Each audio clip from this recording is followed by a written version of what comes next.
Hi everyone and welcome to another video on my channel.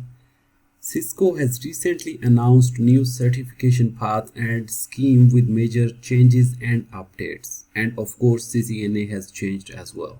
I have received a tremendous amount of questions about these changes and what happens to the candidates after these changes. Let's go through these changes in the form of questions that I have received from majority of you guys.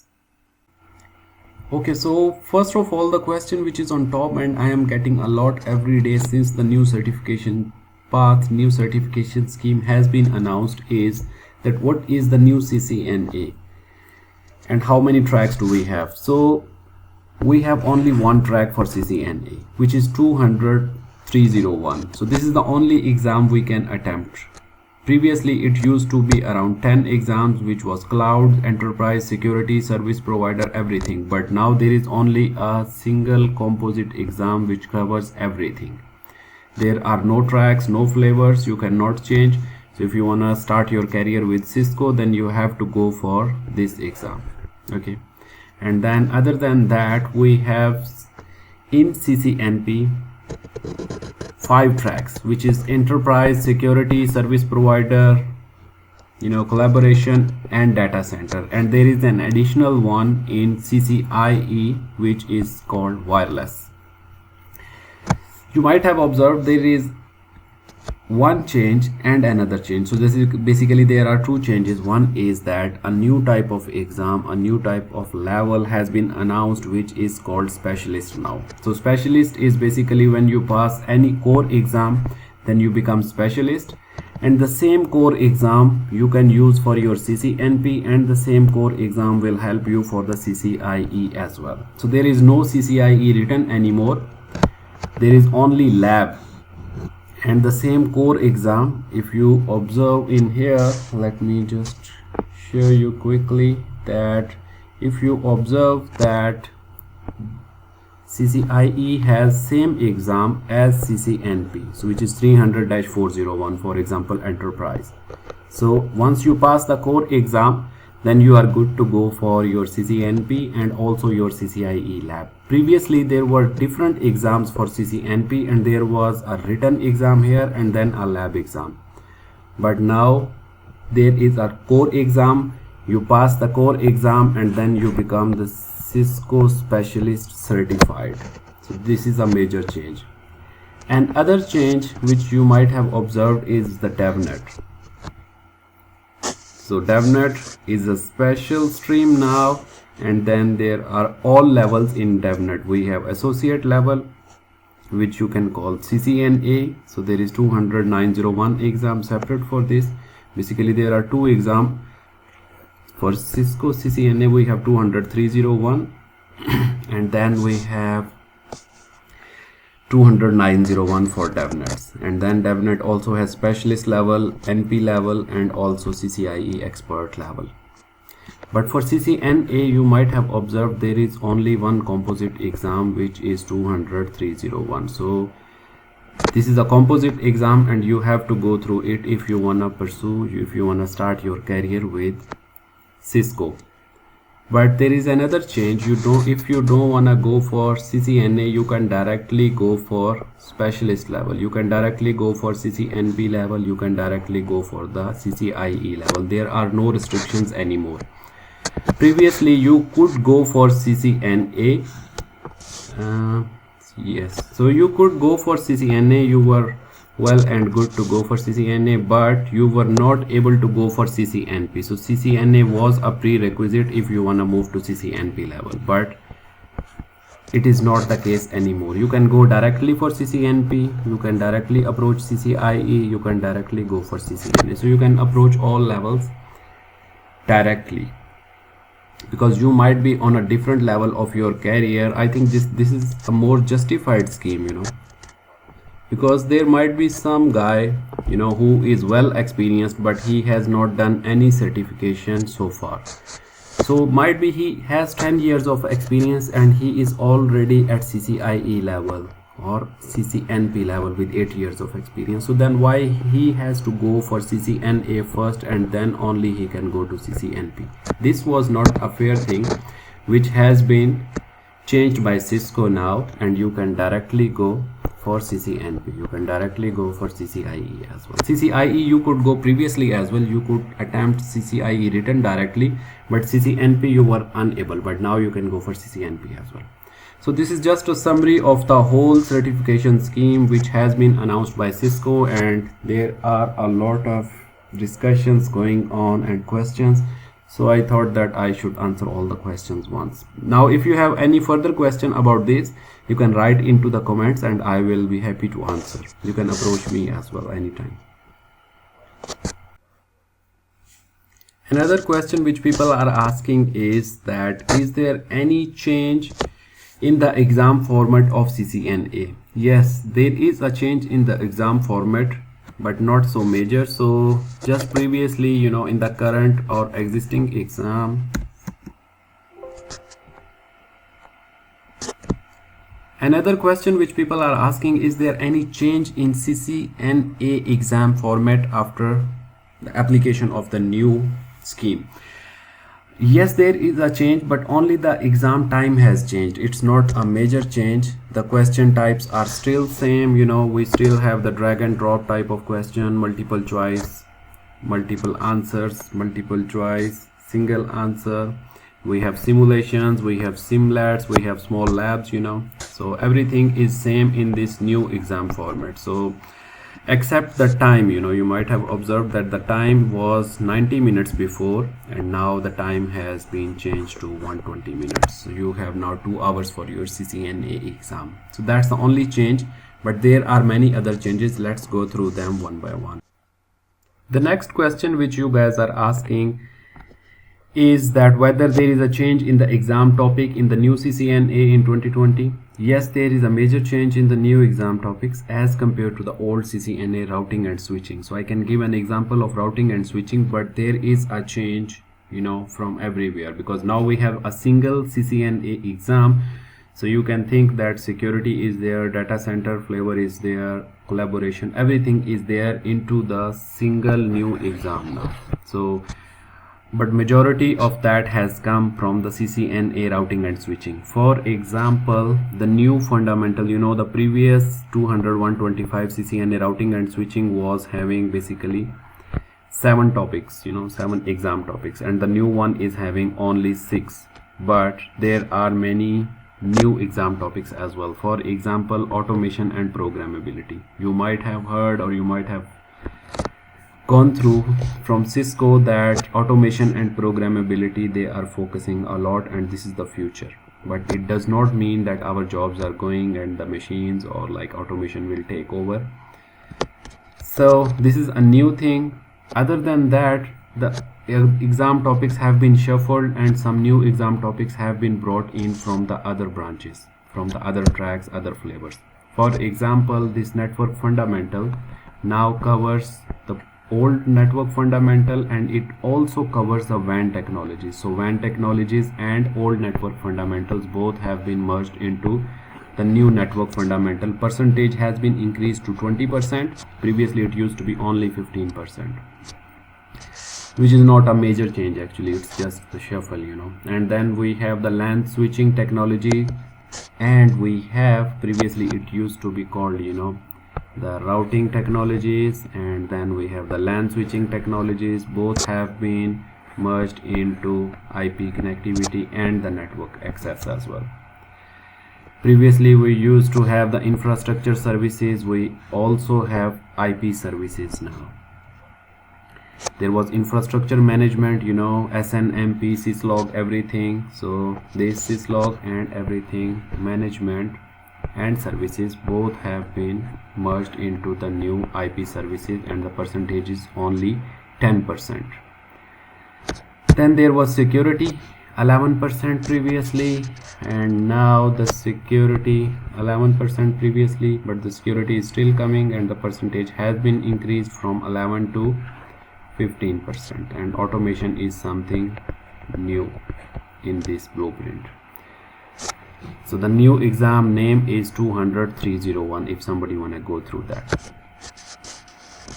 I have uploaded the old and new blueprint of CCNA routing and switching. The new one is not called routing and switching, basically it's just called CCNA. There is no name for that because it's a merger of all the tracks. So I have shared the description, the download link for the new and old PDF. You can go through that and see all the bullet points. They will explain the difference between the two.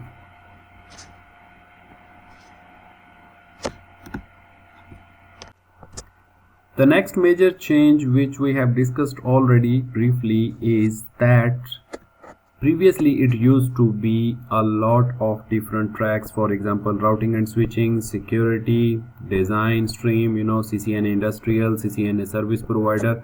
So there were around 10 different tracks, different flavors before 2020. But now in the new scheme we have only one CCNA, which is called Cisco Certified Network Associate. So this is a single track.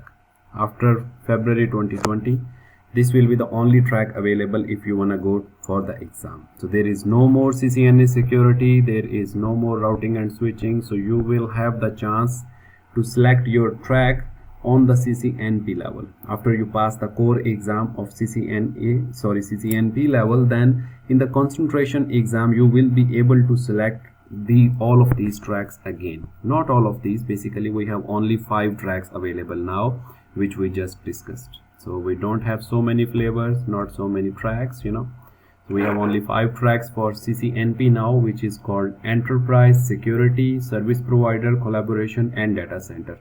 There is a 6th one which is called DevNet, but that's a special separate stream. So this is a major change in CCNA, that there is only a single track now. Okay, so let's go to the next change. The next change which people are asking is, if I pass my CCNA before 2020. So if you pass your CCNA, any CCNA, for example, if you pass your CCNA security in November 2020 or maybe in November 2019 or January 2020, then that CCNA security will have 3 years of validity, whatever validity that stream has.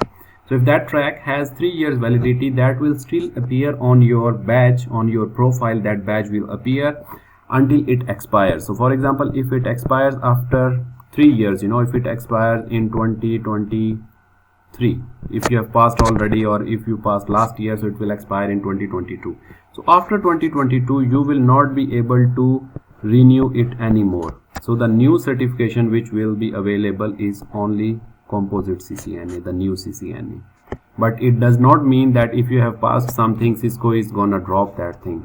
That all old certifications which you passed before 2020, they will still be valid. If you have passed CCNA security last year, if you are passing CCNA industrial in January, so it will stay valid for its normal time. But after that time you will not be able to renew. So if you want to renew, then you have to recertify, go for this new exam. I hope it's clear. If not clear, then you can ask me the questions as well.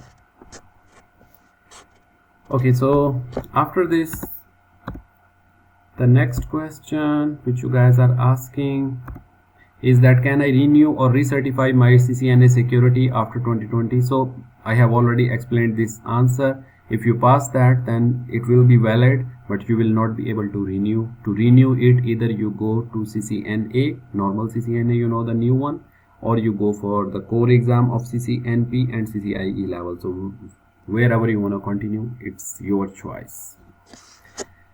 After that, like, people are asking, do we have ICND 1 and 2, or if we don't have, what are the new exam options? How can I divide? Like previously I was dividing my exam into 2 parts.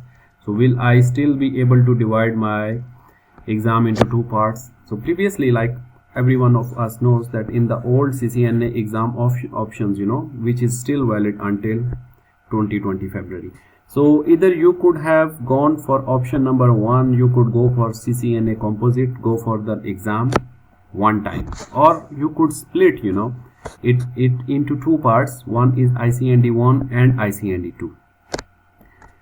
So for example, if you have prepared half and you are asking like to Cisco, or you are asking to yourself that I have prepared half I should go for exam today, and then after 3 months I will go for the another half. Then Cisco was accepting that, but the final effect was same. So either you go for option number 1 or either you go for option number 2, both were equal. But in the new scheme now, we only have one type of exam option. So previously, let me explain, it was only in terms of exams, so there was no change in syllabus. If you add the syllabus of ICND1 and ICND2, it was equal to the exam topics and syllabus of the composite CCNA. But in the new format, we only have one type of exam. We don't have that luxury to divide the exam into 2 parts. This is very simple thing. Okay, let's move. So the other thing is that, is CCNA still a prerequisite for CCNP?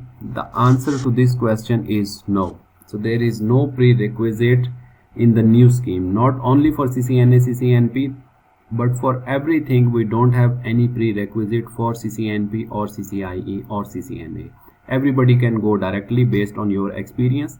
If you feel that you are good to go for CCIE, you go for that. If you feel you are good to go for CCNP, you pass the core exam and become the specialist. So this is another change.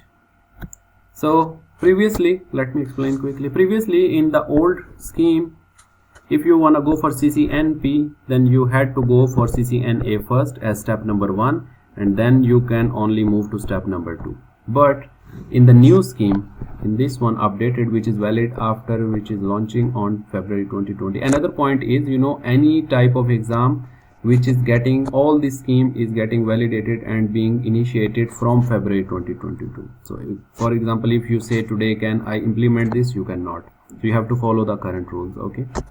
So there is no need to worry about. We still have like more than 6 months. It's like around 8 months.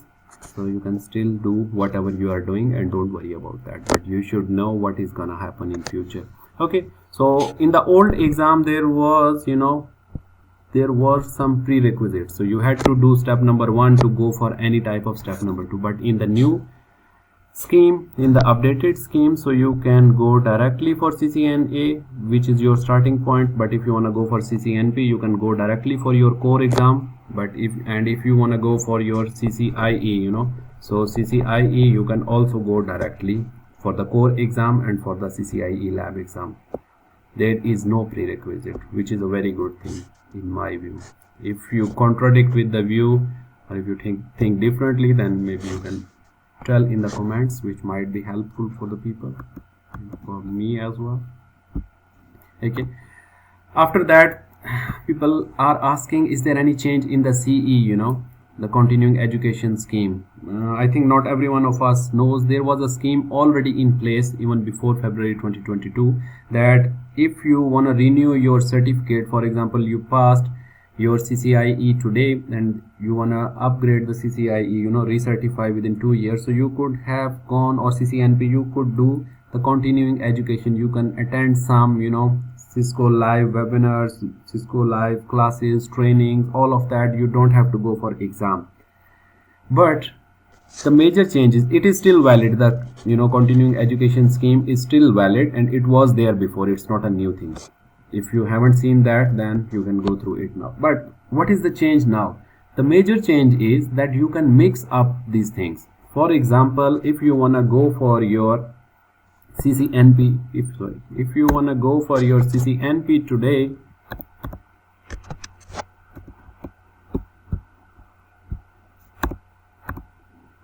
for example, if you want to go for your CCNP today, then what you can do is, you can earn the 40 credit hours, you can earn the 40 continuing education credits from trainings, from whatever webinars, writing the exam content, or whatever you want to do. In addition to that, what you can do is, you can pass only one professional concentration exam. Concentration means either the enterprise, security, service provider, all those 5 type of exams. So you have to pass, you can pass either one exam plus 40 credit, or what you can do is, you have to, like in normal situation, you have to pass the normal certification, so you have to renew it. it means you can mix, you can pass only one plus some credit, specific. And similarly for CCIE as well, you go for recertification, like normal recertification of CCIE level, or what you can do is you can earn 40 credits and plus pass only one technology core exam. So I think you guys are understanding that now we can mix up the two things. Previously it was either credit scheme or either the recertification thing, but this time you can mix them up. For example, if you have earned already some of the credit, then you can just go for a normal exam, a lower type of exam, mix the two things and recertify your exam. So I hope I have answered all of the questions. If you guys still have any type of questions, you can write into the comment. You can always reach me, you can always talk to me. I am available to answer. Also I am preparing specific videos and specific instructions on CCNP, IE and NA level, which I have done now, and also the overall. So stay tuned guys. Thanks for watching. Thanks for watching. Please subscribe to our YouTube channel and follow us on Facebook, LinkedIn and other social media channels to stay updated on similar content and resources like summary sheets on each protocol, quiz, polls and a lot of others.